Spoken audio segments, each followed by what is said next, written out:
जय माता जी। प्रेम से बोलो जगत जननी मैया की जय। लाल ध्वजा फहराए हो मैया रानी के मंदिरवा, लाल ध्वजा फहराए हो मैया रानी के मंदिरवा। चम चम चमकेली मैया हमारी हो मैया रानी के मंदिरवा, लाल ध्वजा फहराए हो मैया रानी के मंदिरवा। लाल लाल मैया रानी के चुनरिया, लाल लाल मैया रानी के चुनरिया, लाल ध्वजा फहराए हो मैया रानी के मंदिरवा, लाल ध्वजा फहराए हो मैया रानी के मंदिरवा, लाल ध्वजा फहराए हो अम्बे रानी के मंदिरवा।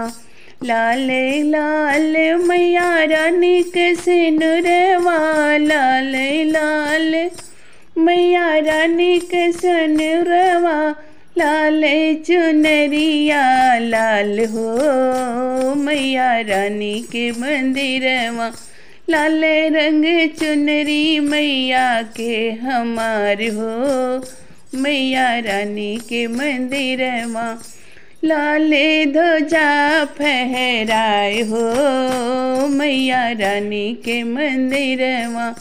लाल लाल मैया रानी के चूड़िलवा, लाल लाल अम्बे रानी के चूड़िलवा, लाल मेहंदिया लाग हो मैया रानी के मंदिरवा, लाल मेहंदिया हाथ हो मैया रानी के मंदिरवा, लाल ध्वजा फहराए हो मैया रानी के मंदिरवा, लाल ध्वजा फहराए हो मैया रानी के मंदिरवा।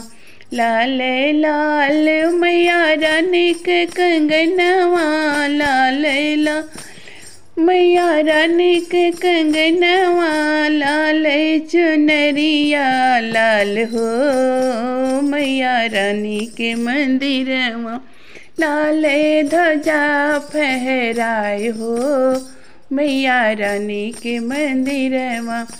लाल लाल मैया रानी के सिंदूरवा, लाल लाल मैया रानी के सिंदूरवा, लाल महावर लाग हो मैया रानी के पैरवा, लाल महावर लाग हो मैया रानी के मंदिरवा, लाल ध्वजा फहराए हो अम्बे रानी के मंदिरवा, लाल ध्वजा फहराए हो मैया रानी के मंदिरवा। चमकेली मैया हमारी हो मैया रानी के मंदिरवा, लाल लाल मैया रानी के चुनरिया, लाल लाल मैया रानी के महावर, लाल है फूल अड़हुल के मैया हमारी हो मैया रानी के मंदिरवा, लाल रंग गजरा है मैया के मैया रानी के मंदिरवा, लाल पताका फहराए हो मैया रानी के मंदिरवा, मैया रानी के मंदिरवा, मैया रानी के मंदिरवा, लाल ध्वजा फहराए हो मैया रानी के मंदिरवा, लाल लाल मैया रानी के मुखड़ा, लाल लाल मैया रानी के मुखड़ा, लाल महावर लाग हो मैया रानी के मंदिरवा, चमकेली मैया हमार हो मैया रानी के मंदिरवा। लाल कलर मैया रानी के कंगनवा, लाल कलर मैया रानी के कंगनवा। मंदिर में भगत सब ठाड़ हो, मैया रानी के मंदिरवा।